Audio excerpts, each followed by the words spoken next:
Kami menyembah-Mu saat ini Tuhan. Kami bersyukur buat kasih-Mu yang teramat besar dalam hidup kami. Kalau Engkau datang ke dalam dunia ini, memberikan keselamatan bagi kami semua Tuhan. Satu ucapan syukur yang terhingga Tuhan kami naikkan bagi-Mu Bapa atas kasih dan anugerah-Mu yang Kau berikan bagi kami semua, setiap orang yang percaya kepada-Mu, di mana kami diselamatkan, dan oleh kelahiran-Mu Tuhan kami mendapatkan kemenangan yang besar. Dan saat ini Bapa, kami persembahkan hidup kami untuk kami memuji, meninggikan nama-Mu, mengagungkan Engkau sebagai Tuhan dan Raja kami selama-lamanya. Kami buka ibadah Natal kami pada saat hari ini di dalam nama Tuhan Yesus Kristus dan di Juru Selamat kami. Kami berdoa dan bersyukur. Amin.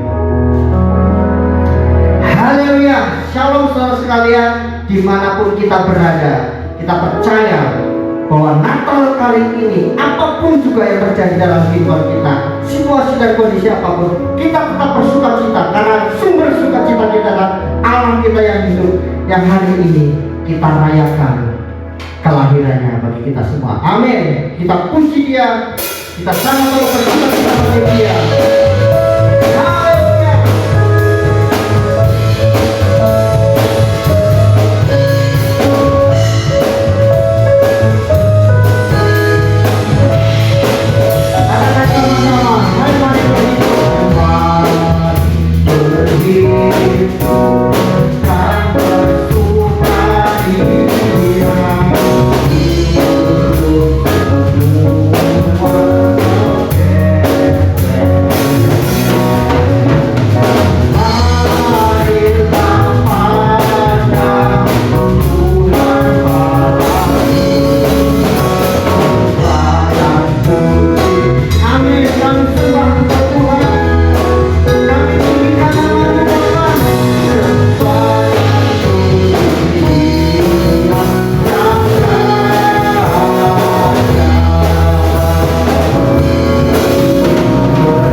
Tuhan kita yang layak ditinggikan dalam kehidupan kita.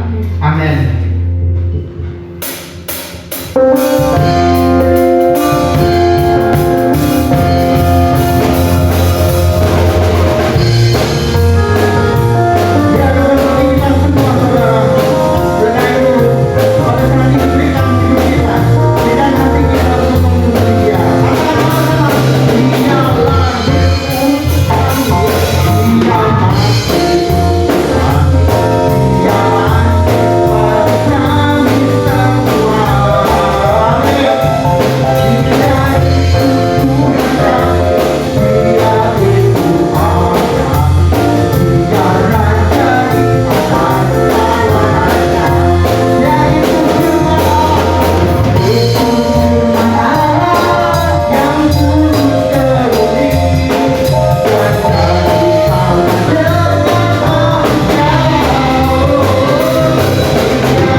Kami sembah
Kami serahkan semuanya ke dalam tangan kasih-Mu.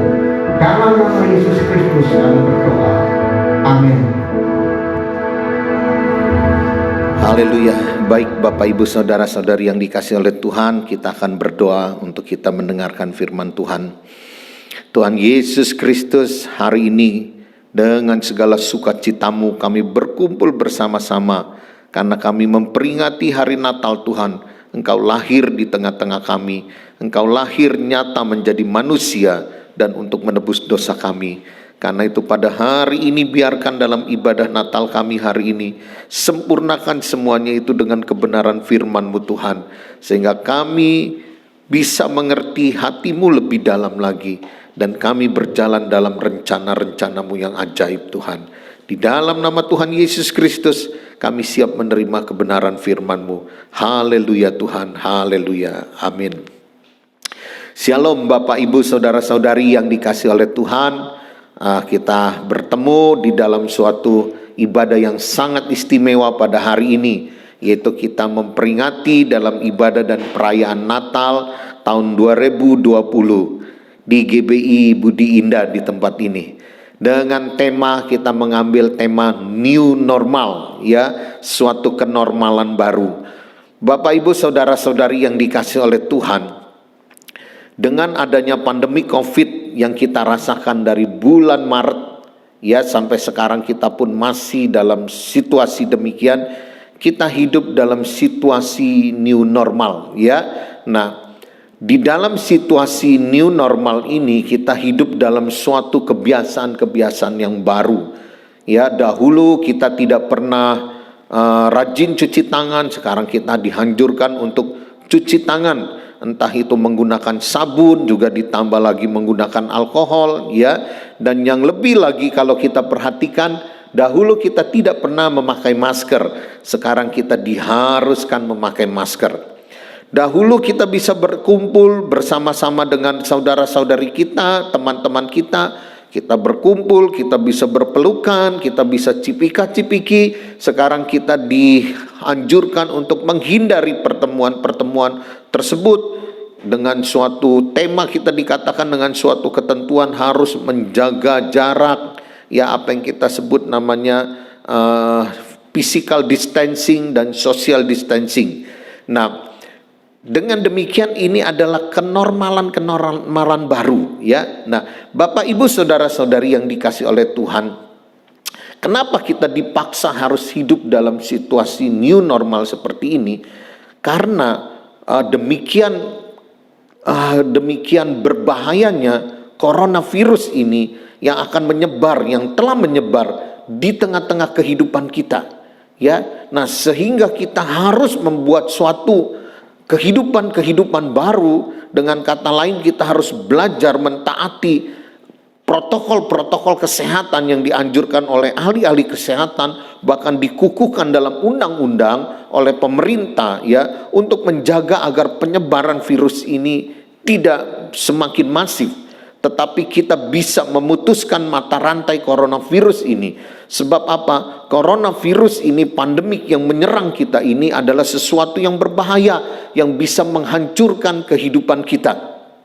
Ya, bahaya-bahaya dari coronavirus ini kita telah mengalaminya dan telah kita lihat, ya. Kita telah disosialisasikan begitu banyak. Nah, karena itu Bapak Ibu Saudara-saudari yang dikasihi oleh Tuhan, kalau kita renungkan, kita berbicara tentang new normal ini adalah suatu warning. New normal ini bukan berarti kita dipaksa masuk dalam sesuatu supaya lebih keren, supaya lebih hebat, tidak, ya. Oh, supaya lebih up to date, supaya lebih modern, itu tidak. Tetapi kita dipaksa masuk new normal karena ini sesuatu yang sangat berbahaya sekali. Sesuatu yang bisa menghancurkan kehidupan kita. Nah, karena itulah new normal ini harus kita sikapi dengan sungguh-sungguh, ya. Nah, dalam firman Tuhan kali ini dengan tema new normal, kalau kita melihat di dalam Markus pasal 13 ayat 33 dikatakan demikian, hati-hatilah dan berjaga-jagalah, sebab kamu tidak tahu bila manakah waktunya itu tiba, ya. Nah, Bapak Ibu saudara-saudari yang dikasih oleh Tuhan, new normal ini berbicara tentang kehati-hatian, berbicara tentang berjaga-jaga. Kalau kita mau berjaga-jaga dan kita berhati-hati, inilah new normal itu. Ya, mengapa kita dipaksa masuk dalam kondisi new normal? Karena kita harus hati-hati dan berjaga-jaga. Kalau kita tidak hati-hati dan kita tidak berjaga-jaga, maka kehidupan kita akan hancur. Bapak Ibu saudara-saudari yang dikasih oleh Tuhan, mari kita perhatikan dengan sungguh-sungguh. Ya, bahaya apa sih new normal ini sehingga kita harus berhati-hati? Yang pertama, new normal ini kita berbicara tentang penyebaran coronavirus yang sedemikian bahayanya dan belum ada obatnya. Kita berharap dalam bulan Januari vaksin udah bisa beredar. Kalau ada vaksin mungkin bisa menolong kita. Tetapi dengan adanya vaksin bukan berarti kita akan kembali ke kehidupan normal. New normal harus tetap kita lakukan. Sebab apa? Vaksin ini tidak semua orang akan dapat vaksin. Sebab apa? Vaksin yang diberikan, yang beredar itu bertahap.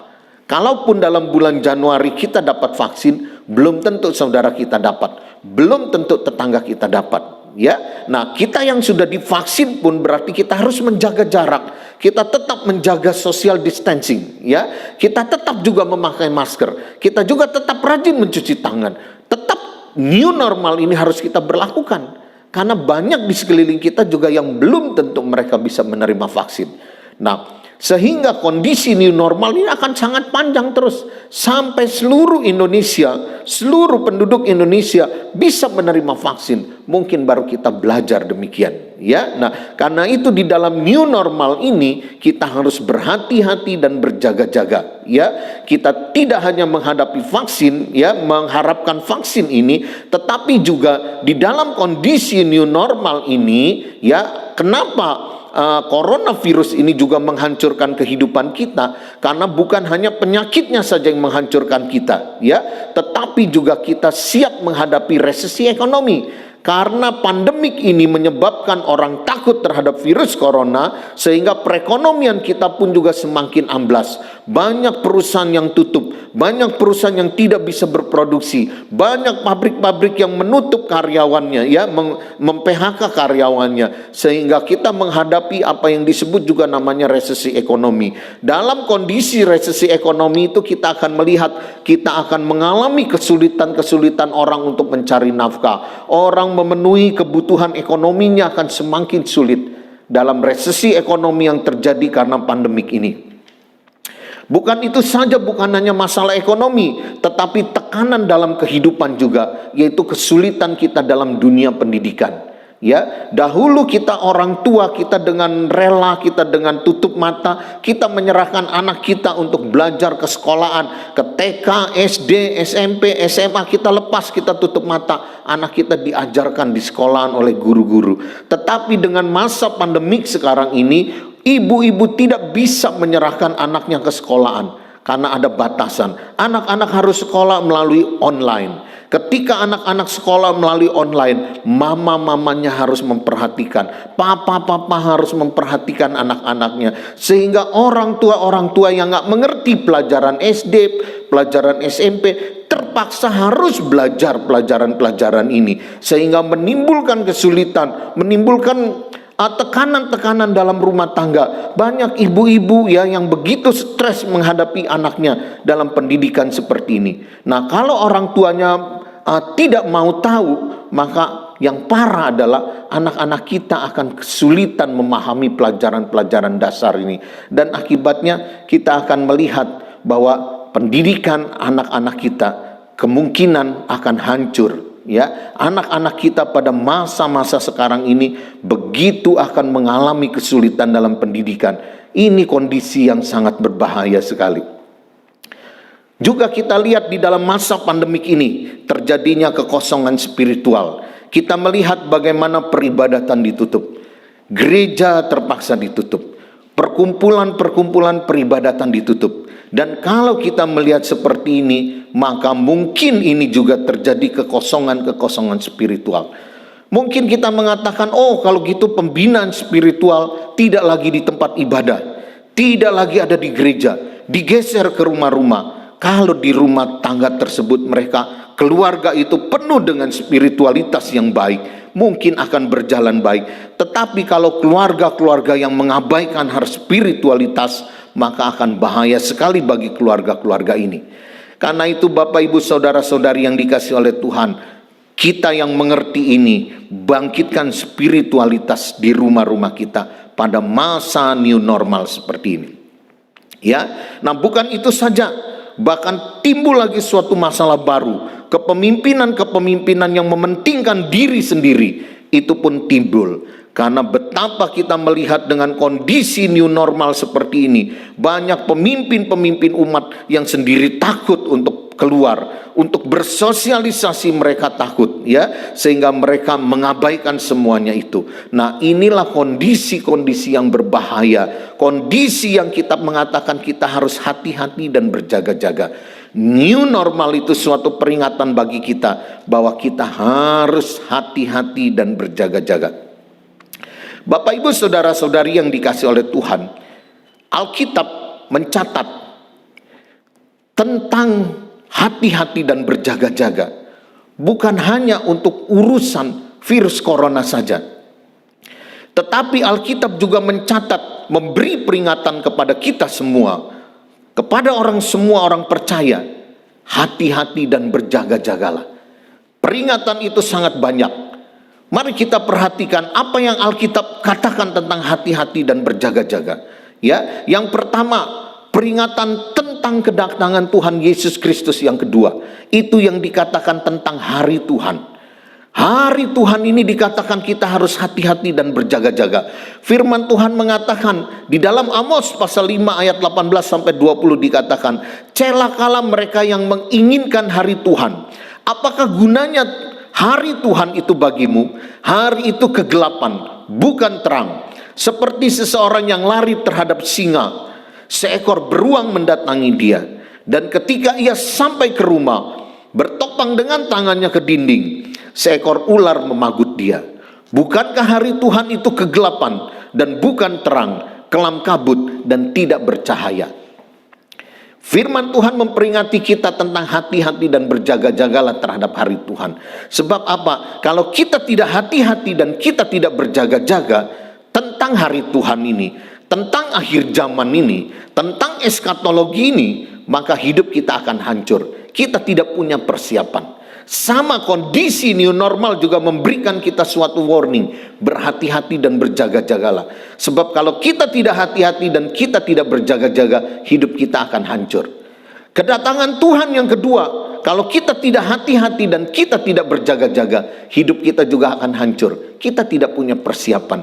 Kita ingat perumpamaan yang Tuhan Yesus Kristus berikan tentang 5 gadis bijaksana dan 5 gadis bodoh. Dikatakan 5 gadis yang bijaksana ini ketika menantikan mempelai pria datang, mereka membawa persiapan minyak. Tetapi 5 gadis bodoh ini mereka mengabaikan. Mereka tidak hati-hati, mereka tidak mau berjaga-jaga. Akibatnya apa? Ketika mempelai pria tiba, maka mereka tertutup pintu bagi mereka. Ini adalah suatu kebinasaan, ini adalah suatu kehancuran. Karena itu bapak-bapak, ibu-ibu, saudara-saudari yang dikasihi oleh Tuhan, mari kita berhati-hati dan berjaga-jagalah. Ketika kita mendengar kata new normal, suatu peringatan, berhati-hati dan berjaga-jagalah. Karena itu kita melihat tentang kedatangan Tuhan yang kedua pun, bagi kita harus berhati-hati dan berjaga-jaga. Yang kedua, tentang hal apa peringatan yang Allah memberi peringatan dalam kitab sucinya bahwa kita harus berhati-hati dan berjaga-jaga, yaitu kita lihat tentang hari kematian kita. Tentang kedatangan Tuhan yang kedua, ini terjadi secara global. Tetapi banyak orang mengatakan kedatangan Tuhan yang kedua itu bisa terjadi secara pribadi. Ketika kedatangan Tuhan yang kedua datang secara pribadi kepada kita, itu adalah hari kematian kita. Bapak, ibu, saudara-saudari yang dikasihi oleh Tuhan, hari kematian itu pun kita harus berhati-hati dan berjaga-jagalah. Jangan kita menganggap enteng hari kematian kita. Kita harus punya persiapan-persiapan di dalam kita mengakhiri kehidupan ini. Sebab apa? Setiap orang tidak luput tidak luput daripada penghakiman Allah. Kita akan menghadapi tahta pengadilan Kristus. Karena itu, mari kita harus hati-hati dan berjaga-jaga. Jika kita tidak berhati-hati dan kita tidak berjaga-jaga, maka kita pun akan mengalami kebinasaan. Jadi kalau kita perhatikan di sini, new normal mengajarkan kita berhati-hati dan berjaga-jaga. Sebab kalau kita tidak berhati-hati dan berjaga-jaga, maka itu akan menghancurkan kehidupan kita. Juga tentang kedatangan Tuhan kita harus hati-hati dan berjaga-jaga. Hari kematian kita harus hati-hati dan berjaga-jaga. Dan hal apalagi firman Tuhan memberi peringatan kepada kita tentang harus hati-hati dan berjaga-jaga, yaitu terhadap penyesatan. Dikatakan berhati-hati dan berjaga-jagalah, sebab penyesatan itu ada. Dia ada di sekelilingmu, tetapi juga firman Tuhan mengatakan, sungguh celakalah orang yang mengadakan penyesatan ini. Ya, penyesatan itu akan ada. Nabi-nabi palsu akan ada. Guru-guru palsu akan ada. Mereka akan membawa penyesatan ini ke seluruh dunia. Karena itu kita harus hati-hati dan berjaga-jaga terhadap penyesatan. Banyak Injil palsu akan diberitakan. Injil palsu akan disebarkan oleh beberapa orang yang tidak bertanggung jawab. Karena itu mari kita harus hati-hati dan berjaga-jaga. Bapak, Ibu, saudara-saudari yang dikasihi oleh Tuhan, dengan adanya new normal dalam kehidupan kita, maka kita melihat semakin terbukanya media-media sosial. Di YouTube, di Facebook, dimanapun juga kita melihat, kita bisa search di Google. Semua apapun yang menjadi informasi dari seluruh dunia ini tersedia. Nah, tetapi mari kita harus menjaga. Bukannya hanya masalah yang baik di dalam dunia maya itu, tetapi hal-hal penyesatan juga akan banyak. Karena itu kita harus hati-hati. Ya, baiklah kita hidup di dalam suatu kelompok, baiklah kita hidup terus bergereja. Kenapa? Karena gereja yang benar itu akan menjaga kawanan domba itu daripada penyesatan. Sebab kalau kita tidak hati-hati dan berjaga-jaga terhadap penyesatan, maka kita akan mengalami kebinasaan. Bapak, Ibu, saudara-saudari dikasih oleh Tuhan, hati-hatilah terhadap penyesatan. Berjaga-jagalah, jangan sampai kita disesatkan. Ya, yang keempat, hal apa yang harus kita berhati-hati yang berjaga-jaga, yaitu firman Tuhan memberi peringatan kepada kita. Hati-hati dan berjaga-jagalah, sebab lawanmu si iblis, dia mengaum seperti singa yang mengaum, berjalan mengelilingimu. Dia mengincarmu, dia ingin menerkammu. Kita harus hati-hati dan berjaga-jaga terhadap serangan si iblis. Sebab apa? Ketika kita lengah terhadap serangan si iblis, dia akan memangsa kita, dia akan menghancurkan kehidupan kita. Yohanes pasal 10 ayat 10 dikatakan, aku datang untuk memberikan kehidupan kepadamu, kehidupan kekal, kehidupan yang penuh dengan kelimpahan. Tetapi pencuri datang, ia ingin mencuri, merampas, merampok dan membinasakanmu. Itu adalah perbuatan si iblis. Karena itu kita harus hati-hati dan berjaga-jaga terhadap serangan si iblis. Mungkin kita mengatakan, oh saya tidak takut dengan iblis. Ya, dalam benak kita, bayangan kita, iblis itu adalah seperti kuntilanak, seperti genderuwo yang main ayun-ayunan di bawah pohon asem. Sehingga kalau kita mau lewat itu kita harus takut, kita harus hati-hati dan berjaga-jaga. Tengah malam lewat pohon asem, nanti ada kuntilanak, ada genderuwo. Ya, nah kalau iblis hanya kerjanya menakut-nakuti seperti itu, saya mengatakan itu adalah iblis yang kelas rendah. Ya, kenapa dia kelas rendah? Kalau kerja dia hanya menakut-nakuti, berarti iblis itu, setan itu, genderuwo itu minta diusir. Kita anak Tuhan tinggal lewat situ, kita katakan, nyahlah engkau dari hadapanku. Maka iblis dan setan itu akan lari daripada kita ketika kita mengusir dalam nama Yesus. Tetapi tahukah Bapak, Ibu, saudara-saudari yang dikasihi oleh Tuhan, iblis tidak hanya menakut-nakuti seperti itu, tetapi iblis justru bekerja di tengah-tengah kita. Dia memakai orang-orang di sekeliling kita, dia memakai orang-orang yang kita kasihi untuk apa? Menyakiti kita, memfitnah kita, melukai hati kita. Iblis menggunakan orang-orang di sekeliling kita untuk menyakiti kita. Ya, nah karena itu marilah kita harus waspada, kita harus berhati-hati, kita harus berjaga-jaga. Ya, kalau ada orang menyakiti kita, kita jangan marah kepada orang itu. Karena kita tahu orang itu mungkin tidak mengerti. Ya, dia tidak bersalah, dia tidak sadar bahwa ucapan dia dipakai oleh iblis untuk melukai kita. Ingat, peperangan kita bukan melawan darah dan daging, tetapi peperangan kita melawan tipu jahat si iblis. Karena itu kita harus berhati-hati dan berjaga-jaga. Kita tahu iblis yang menyerang kita, bukan orang-orang yang kita kasih, bukan suami kita, bukan istri kita, bukan anak-anak kita yang menyerang dan melukai kita, tetapi justru kuasa-kuasa gelap di balik mereka itu. Karena itu Bapak Ibu Saudara-saudari yang dikasih oleh Tuhan, kita harus hati-hati dan berjaga-jaga. Si iblis akan menyerang kita seperti itu. Inilah yang kita katakan new normal, suatu peringatan, hati-hati dan berjaga-jagalah terhadap lawan kita si iblis. Bapak Ibu Saudara-saudari yang dikasih oleh Tuhan, hal apalagi Alkitab memberi peringatan kepada kita untuk kita berhati-hati dan berjaga-jagalah. Yang kelima dikatakan hal yang kita harus berhati-hati dan berjaga-jagalah adalah tentang kemunafikan. Ya, Tuhan Yesus Kristus memberi peringatan, hati-hatilah terhadap ragi orang Farisi, hati-hatilah terhadap ragi orang Saduki. Kenapa dikatakan harus hati-hati terhadap ragi orang Saduki dan ragi orang Farisi? Karena ragi ini sifatnya dia mengkamirkan tanpa kita sadari. Dia begitu cepat akan merasuk dalam kehidupan kita. Dan yang Yesus beri peringatan ini tentang Farisi dan Saduki, ragi orang-orang Farisi dan orang Saduki ini adalah kemunafikan ini. Ya, kita harus hati-hati. Ketika kita jatuh dalam kemunafikan, kemunafikan ini akan menghancurkan kehidupan kita. Karena itu marilah kita belajar, kita membuang kemunafikan kita. Bagaimana dengan kita hidup tulus apa adanya. Kita harus hati-hati dan berjaga-jaga. Jangan sampai kita menjadi orang yang munafik.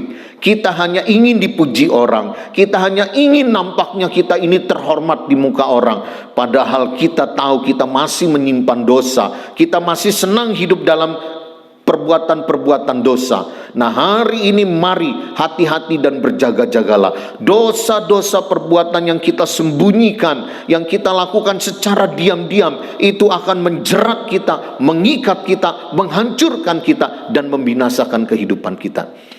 Kita harus hati-hati. Alkitab mengatakan kita harus berhati-hati dan berjaga-jaga. Sebab apa? Inilah musuh daripada kita. Inilah hal-hal yang menghancurkan kehidupan kita. Bapak Ibu Saudara-saudari yang dikasih oleh Tuhan, hal apalagi kita diperingati untuk berhati-hati dan berjaga-jaga, yaitu pencobaan-pencobaan dalam kehidupan ini. Ya, firman Tuhan mengatakan memang Allah tidak mencobai, dan dia tidak mencobai siapapun juga. Dia tidak memberikan pencobaan, tetapi setiap orang dicobai oleh keinginan-keinginan dagingnya. Ya, dia memiliki keinginan-keinginan daging. Dia memiliki obsesi-obsesi duniawi ini. Nah, kita harus hati-hati terhadap cita-cita kita, terhadap keinginan kita, terhadap apapun juga yang menjadi obsesi-obsesi kehidupan kita. Kita harus hati-hati. Banyak hamba Tuhan akhir-akhir ini saya baca memberikan peringatan kepada kita. Hati-hatilah ketika kita mengatakan, oh, saya akan hidup bagi diri saya sendiri. Saya akan melakukan, saya akan berkarir, berbuat ini, berbuat itu, dan saya akan menikmati kehidupan saya. Hati-hatilah ya, pencobaan-pencobaan dalam hal duniawi seperti ini akan menghancurkan kita. Ini akan membinasakan kehidupan kita. Kita harus hati-hati. Suatu ketika Tuhan Yesus Kristus didatangi oleh seorang anak muda yang kaya. Anak muda ini masih muda, dia menjadi kaya raya. Artinya dia mengalami kesuksesan. Dia datang dengan penuh kesuksesan, datang menghadap Yesus. Dia mengatakan, guru yang baik, aku ingin bertanya kepadamu. Aku ini orang yang berhasil dalam segala hal. Saya sukses, saya banyak duit. Tetapi mengapa hidup saya masih kosong? Maka Tuhan Yesus mengatakan, kalau engkau ingin sempurna, jualah seluruh hartamu, bagikan kepada orang miskin, ikutlah aku, maka engkau akan menemukan kesempurnaan hidup. Maka dengan sedih anak muda ini meninggalkan Yesus. Kenapa? Karena hartanya begitu banyak dan dia takut kehilangan hartanya, dia takut kehilangan karirnya, dia takut kehilangan apa yang dia miliki dalam kehidupan ini. Bapak, Ibu, saudara-saudari yang dikasihi oleh Tuhan, ketika kita terikat oleh dunia, maka pintu kerajaan sorga tertutup bagi kita. Karena itu kita harus hati-hati dan berjaga-jaga. Dan ini juga yang saya beri peringatan khusus bagi kita, yaitu berhati-hati dan berjaga-jagalah terhadap hal keuangan. Kita ingat bagaimana Tuhan Yesus Kristus memberikan contoh tentang benih yang ditabur. Ada benih yang jatuh di pinggir jalan, ada benih yang jatuh di tanah berbatu-batu, ada benih yang jatuh di semak belukar. Benih yang jatuh di semak belukar itu adalah benih apa? Benih itu tumbuh, ya. Tetapi ketika benih pohon itu tumbuh menjadi besar, dikatakan semak duri menghimpitnya. Semak duri itu berbicara tentang kenikmatan hidup. Semak duri itu berbicara tentang tipu daya kekayaan dunia ini. Ya, zaman sekarang kita masuk dalam era materialisme, materialistis di sekeliling kita. Seolah-olah uang itu menjadi raja. Kita harus hati-hati, sebab kalau kita tidak hati-hati dan berjaga-jaga, kita akan mengalami kebinasaan.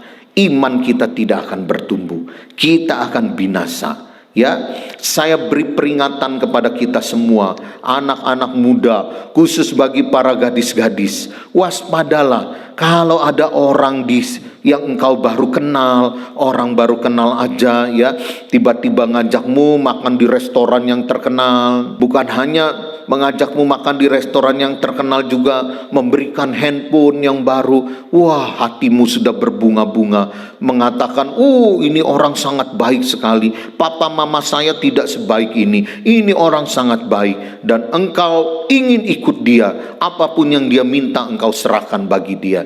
Ingat, itu adalah tipu daya daripada kekayaan, tipu daya dari keuangan. Ya, nah hati-hati. Ketika itu menjerat kita, maka kita akan binasa olehnya. Karena itu berhati-hati dan berjaga-jagalah. Ya, jangan terpesona dengan orang yang baru kenal yang nampaknya baik. Ya, mereka adalah orang-orang yang ingin menjeratmu. Hati-hati. Saya selalu memberi peringatan kepada anak-anak muda. Hati-hati bertemu dengan orang-orang demikian. Jangan kita silau dalam masalah keuangan. Amin. Ya, nah, Bapak Ibu saudara-saudari yang dikasihi oleh Tuhan, dari peringatan-peringatan tersebut, mari kita perhatikan satu hal yang sungguh harus kita perhatikan, yaitu mari kita lihat di dalam firman Tuhan, ya, di dalam Matius pasal yang ke-7 ayat 24 sampai 27, saya akan bacakan bagi kita semua. Setiap orang yang mendengar perkataanku ini dan melakukannya, ia sama dengan orang yang bijaksana, yang mendirikan rumahnya di atas batu. Kemudian turunlah hujan, datanglah banjir, lalu angin melanda rumah itu. Tetapi rumah itu tidak roboh, sebab didirikan di atas batu. Tetapi setiap orang yang mendengar perkataanku ini dan tidak melakukannya, ia sama dengan orang yang bodoh, yang mendirikan rumahnya di atas pasir. Kemudian turunlah hujan dan datanglah banjir, lalu angin melanda rumah itu, sehingga rubuhlah rumah itu dan hebatlah kerusakannya. Ya, di dalam dunia ini dikatakan ada dua macam orang, orang yang bijaksana dan orang yang bodoh. Nah, perhatikan baik-baik. Ketika kita diberikan peringatan harus hati-hati dan berjaga-jagalah, maka kita harus menjadi orang yang bijaksana. Sebab apa? Kita tidak akan lepas dari badai topan kehidupan ini. Ya, kenapa Alkitab memberi peringatan hati-hati dan berjaga-jagalah hampir di semua aspek kehidupan kita? Karena kita tahu bahwa hidup di dunia ini kita siap dihancurkan oleh kuasa-kuasa gelap dalam segala bidang. Nah, karena itu kita harus hati-hati dan berjaga-jaga. Ya, kita harus menjadi orang yang bijaksana. Karena itu di dalam kita berhati-hati dan berjaga-jaga, ada hal yang pertama yang harus kita lakukan. Dikatakan yang pertama yang harus kita lakukan, kita harus menjadi orang yang bijaksana. Bagaimana kita menjadi orang yang bijaksana? Yang pertama, di dalam ayat firman Tuhan yang kita baca, kita harus melakukan firman Tuhan. Amin.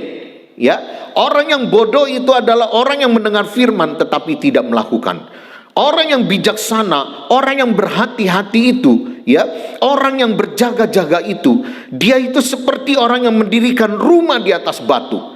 Ketika pencobaan datang, ketika badai topan menimpa kehidupannya, dia tidak akan goyah, dia akan mantap. Dia akan disebut orang yang bijaksana. Kenapa? Karena dia mendirikan rumah di atas batu. Kenapa? Karena dia itu adalah orang yang mendengar firman dan melakukan firman. Karena itu Bapak Ibu Saudara-saudari yang dikasihi oleh Tuhan, mari camkan ini, dengarkan baik-baik. Dengarkan baik-baik. Ketika kita dikatakan harus berhati-hati, harus berjaga-jaga, apa yang harus kita lakukan? Semua tindakan kita harus bertindak dengan cara melakukan firman Tuhan. Amin. Kalau kita melakukan firman Tuhan dalam kehidupan kita, maka kita adalah orang yang berhati-hati dan berjaga-jaga. Jangan saudara mengatakan, oh saya ini orang yang berhati-hati dan berjaga-jaga, karena itu saya gak mau buat apa-apalah, saya akan banyak di rumah aja, saya akan banyak diam, lebih baik udahlah, saya hanya menyaksikan aja, ada apa saya gak mau ikut, saya hanya diam aja. Kalau kita hanya bertindak diam, tidak melakukan apa-apa, bukan berarti kita berhati-hati dan berjaga-jaga.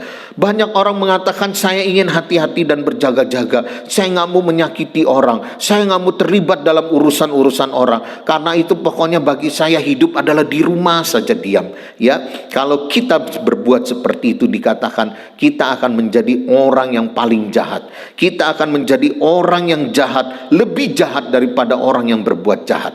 Ingat perumpamaan tentang talenta. Dikatakan ada orang yang menerima satu talenta, tetapi dia tidak pergunakan, dia kubur talentanya dia. Maka Tuhan mengatakan inilah orang yang paling jahat. Hari ini saya ingin mengajak kita semua, perhatikan baik-baik, berhati-hati dan berjaga-jagalah. Itu bukan berarti kita berpangku tangan, bukan berarti kita berdiam diri, tetapi kita adalah orang-orang yang melakukan firman Tuhan. Karena itu di dalam tindakan kita untuk berhati-hati dan berjaga-jaga, lakukanlah firman Tuhan. Di dalam kita menghadapi kondisi new normal. Kenapa new normal? Karena kita harus hati-hati dan berjaga-jagalah. Tindakan kita yang utama adalah lakukan firman Tuhan. Haleluya. Bapak Ibu Saudara-saudari yang dikasihi oleh Tuhan, di dalam Injil Matius pasal 7, ya, kita perhatikan Injil Matius pasal 7 ayat 21 mengatakan demikian. Bukan setiap orang yang berseru-seru kepadaku, Tuhan, Tuhan, akan masuk ke dalam kerajaan sorga, melainkan dia yang melakukan kehendak Bapakku yang di sorga. Pada hari terakhir banyak orang akan berseru kepadaku, Tuhan, Tuhan, bukankah kami bernubuat demi namamu dan mengusir setan demi namamu dan mengadakan banyak mujizat demi namamu juga. Pada waktu itulah aku akan berterus terang kepadamu dan berkata, aku tidak pernah mengenal kamu. Enyahlah daripadaku, kamu sekalian pembuat kejahatan. Nah, kita perhatikan di sini, kalau kita tidak melakukan kehendak Bapa, kalau kita tidak melakukan firman Tuhan, maka kita adalah bagian orang-orang yang akan binasa. Berarti kalau kita tidak melakukan firman Tuhan, kita tidak hati-hati, kita tidak berjaga-jaga.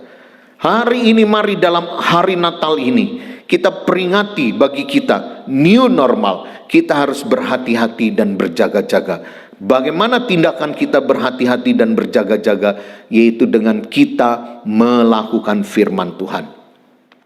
Bapak Ibu Saudara-saudari yang dikasihi oleh Tuhan, ketika kita melakukan firman Tuhan, maka firman Tuhan ini akan memberikan buah kepada kita.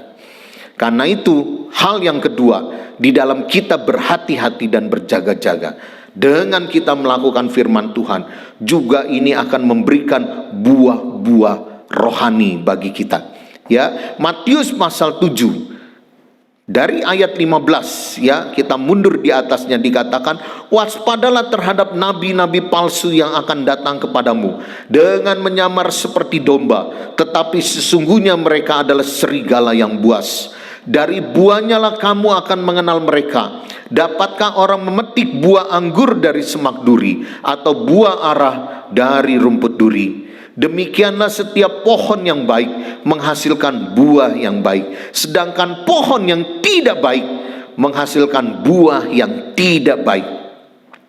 Tidak mungkin pohon yang baik itu menghasilkan buah yang tidak baik, ataupun pohon yang tidak baik itu menghasilkan buah yang baik. Dan setiap pohon yang tidak menghasilkan buah yang baik pasti ditebang dan dibuang ke dalam api. Jadi dari buahnya lah kamu akan mengenal mereka. Haleluya. Karena itu di dalam kita berhati-hati dan berjaga-jaga, mari kita hasilkan buah-buah yang baik. Karena kita tahu ketika kita melakukan firman Tuhan, itu adalah perkara-perkara yang baik. Ketika kita melakukan perkara-perkara yang baik, itu akan menghasilkan buah-buah yang baik. Karena itu Bapak Ibu Saudara-saudari yang dikasihi oleh Tuhan, di dalam kita berhati-hati dan kita berjaga-jaga, maka kita melakukan firman Tuhan. Maka dengan perbuatan-perbuatan firman Tuhan yang kita lakukan, itu akan menghasilkan buah-buah yang baik. Dalam Galatia pasal 5 ayat 22 sampai 23 itu dikatakan ada buah-buah roh. Roh Kudus ikut bekerja, Allah turut bekerja di dalam kehidupan kita. Ketika kita melakukan firman Tuhan, maka Allah turut bekerja untuk memberikan kepada kita buah-buah roh. Dikatakan dalam Galatia pasal 5 ayat 22 sampai 23 dikatakan, tetapi buah roh ialah kasih, sukacita, damai sejahtera, kesabaran, kemurahan, kebaikan, kesetiaan, kelemah lembutan, penguasaan diri. Tidak ada hukum yang menentang hal-hal itu. Karena itu Bapak Ibu Saudara-saudari yang dikasihi oleh Tuhan, mari kita perhatikan dalam kehidupan ini. Ketika kita mengatakan kita bertindak berhati-hati dan berjaga-jagalah, maka apa yang kita lakukan? Kita melakukan firman Tuhan dan kita menghasilkan buah-buah bagi kerajaan sorga. Ketika kita berbuah bagi kerajaan sorga, maka kita akan melihat banyak perkara yang akan menjadi berkat bagi di sekeliling kita. Ini memberikan kepada kita kewaspadaan, hati-hati dan berjaga-jagalah. Bapak Ibu Saudara-saudari yang dikasihi oleh Tuhan, mari janganlah kita khawatir menghadapi era new normal. Janganlah kita takut terhadap sesuatu yang bisa membinasakan kehidupan kita. Tetapi kita harus lebih takut kepada Tuhan. Bukan hanya Dia bisa membinasakan tubuh kita, tetapi Dia juga akan membinasakan seluruh kehidupan kita. Tetapi yang Tuhan ingin bagi kita adalah marilah kita perbuat bagi Dia. Marilah kita melakukan firman Tuhan. Marilah kita berbuah bagi Tuhan. Maka itulah kehidupan yang sesungguhnya. New normal kita akan hadapi. Kita tidak pernah takut dengan new normal, karena firman Tuhan terus mengajarkan berhati-hati dan berjaga-jagalah.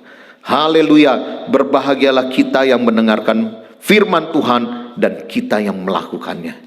Puji nama Tuhan. Bapak Ibu Saudara-saudari yang dikasihi oleh Tuhan, akhir kata dari semua ini saya ingin mengucapkan selamat hari Natal dan tahun baru 2021.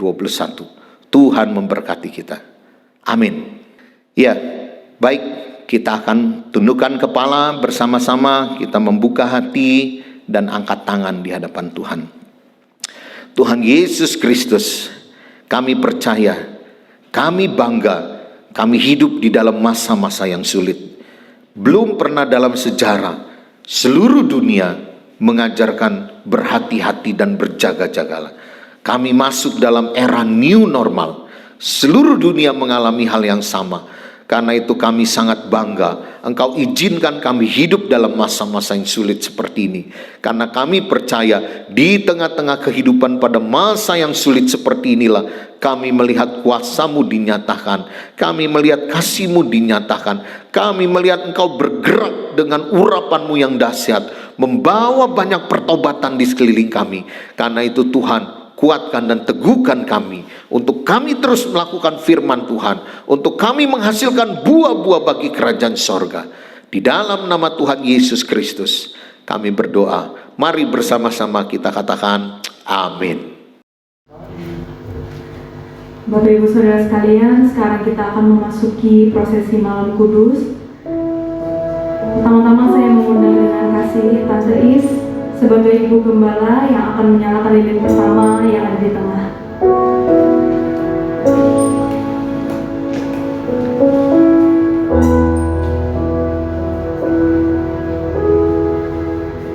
Kemudian saya undang Kak Andre mewakili tim pengembalaan untuk menyalakan lilin yang ada di sebelah kiri.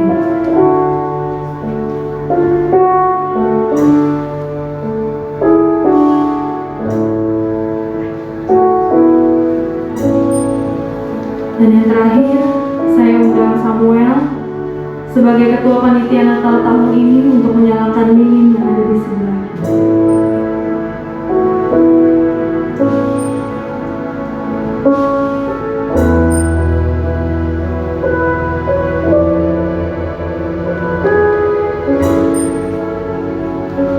Mari Bapak Ibu Saudara, kita mau tundukkan hati kita dan mengenang kelahiran Tuhan Yesus bersama dengan menyanyi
besar Tuhan Allah yang kami sembah, Tuhan Yesus yang mengasihi kami, yang hari ini kami rayakan hari kelahiran-Mu.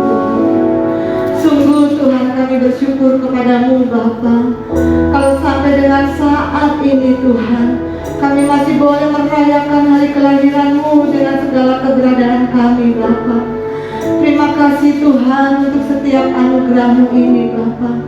Dalam situasi seperti ini Tuhan, kami tetap mau bersuka cita Tuhan, karena sukacita kami adalah yang daripada Engkau Tuhan. Tidak terpengaruh dengan situasi apapun juga Bapa. Dan kami boleh bersyukur Tuhan, Kau sudah lahir bagi kami Tuhan. Kau yang terus menebus segala dosa-dosa kami Tuhan. Itu yang patut kami syukuri Bapa. Dan kiranya Tuhan, pada hari ini Bapa, setiap kami jemaat-Mu Bapa boleh membuka hati, menerima Engkau Tuhan sebagai juru selamat hidup kami, yang hari ini kami rayakan hari kelahiran-Mu Bapa.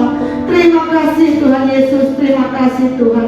Engkaulah sumber sukacita kami Tuhan, Engkaulah sumber pengharapan kami Bapa. Terima kasih Tuhan Yesus, terima kasih Bapa. Di dalam nama Yesus diberkatilah Tuhan setiap jemaat-Mu yang hari ini Tuhan sama-sama merayakan hari kelahiran-Mu. Haleluya. Amin.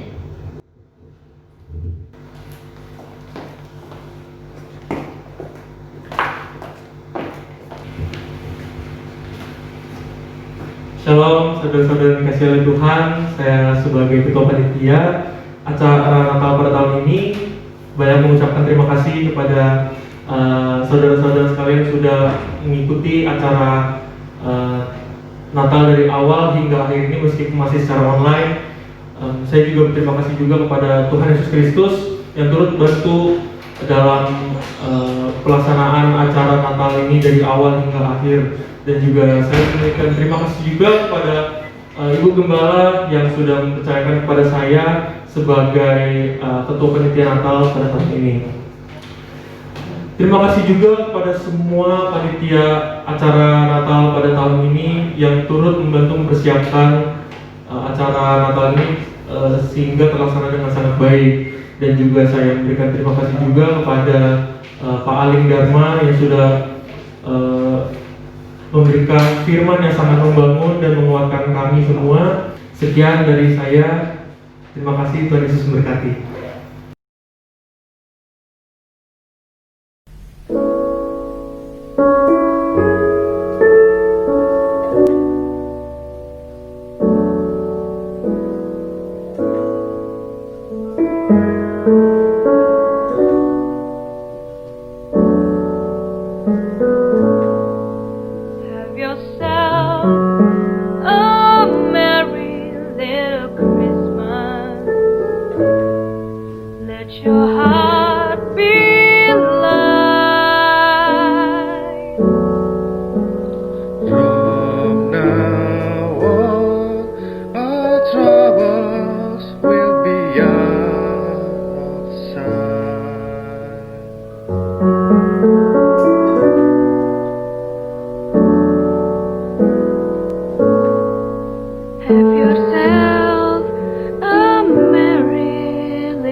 What a bright time is around.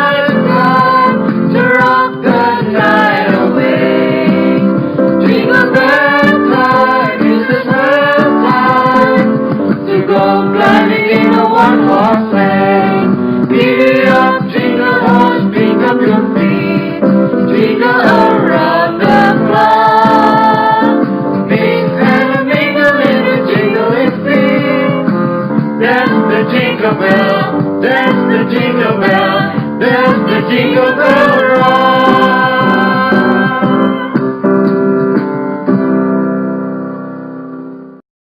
Shalom saudara yang dikasihi Tuhan. Salam damai, sejahtera, sukacita yang dari Allah kita memenuhi hati saudara dan saya saat ini. Amin saudara. Saya mengharapkan dan saya terus berdoa supaya sukacita kita di dalam Tuhan tidak terhalang dengan segala keberadaan yang kita alami saat ini. Karena sukacita kita ini adalah dari Tuhan. Kita merayakan hari Natal saat ini dengan segala keadaan seperti ini. Jangan mengurangi sukacita kita. Kita tetap harus bersukacita dalam merayakan Natal tahun ini.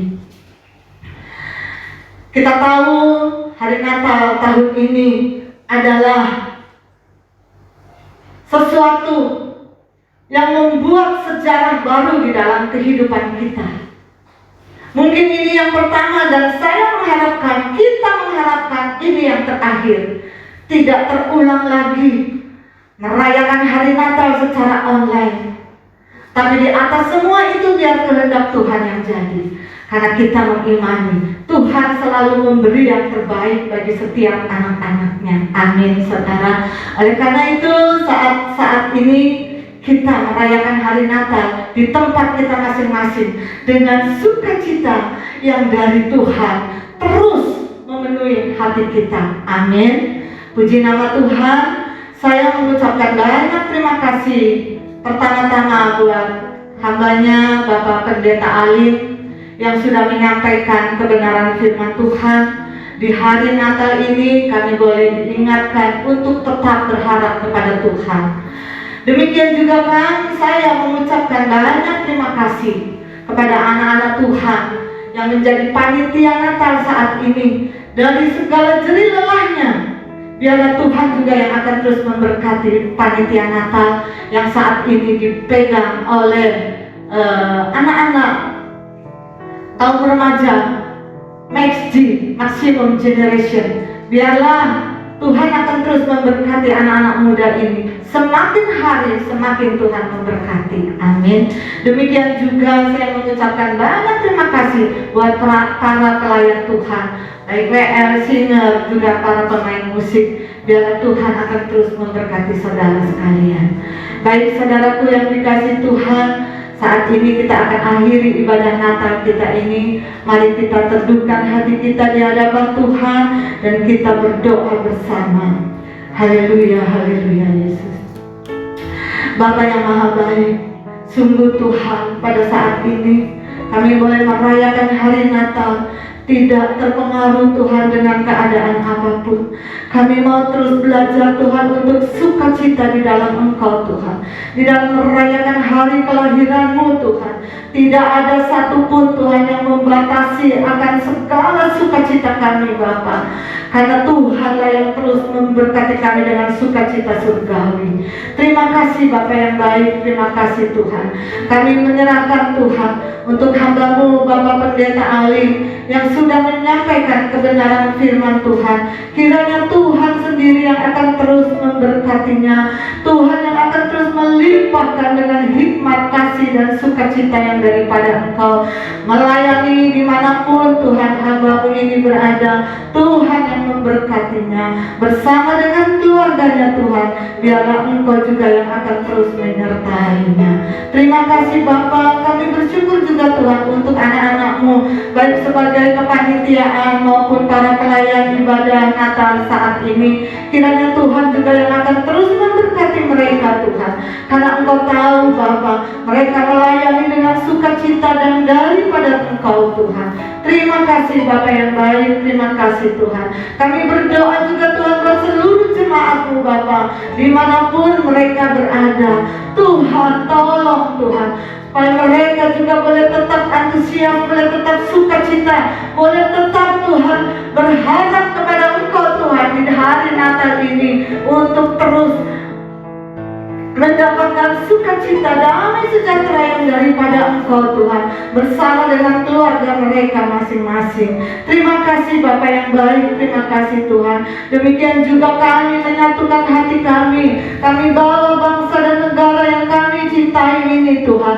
Mari Tuhan berkaryalah buat bangsa dan negara kami ini melalui para pemimpin kami Tuhan, baik dari Bapak Presiden kami, Bapak Jokowi bersama dengan para stafnya. Tuhan yang akan terus memberkati, Tuhan yang akan terus menolong mereka untuk Tuhan menghentikan Tuhan pandemi COVID ini Bapa, dalam nama Tuhan Yesus. Hamba-hambamu Tuhan dimanapun mereka melayani, Tuhan juga yang menjaga dan melindungi mereka, khususnya Tuhan dalam mereka merayakan hari Natal. Kiranya Tuhan juga yang akan terus berkarya bagi hamba-hambamu dimanapun berada. Terima kasih Bapa, terima kasih Tuhan Yesus. Pada saat ini juga Tuhan, kami rindu Bapa mendapat berkat yang daripada Engkau. Oleh karena itu, saudaraku yang dikasihi Tuhan, angkat kedua tanganmu di hadapan Tuhan. Percayalah, Tuhan akan menyinari engkau dengan wajahnya.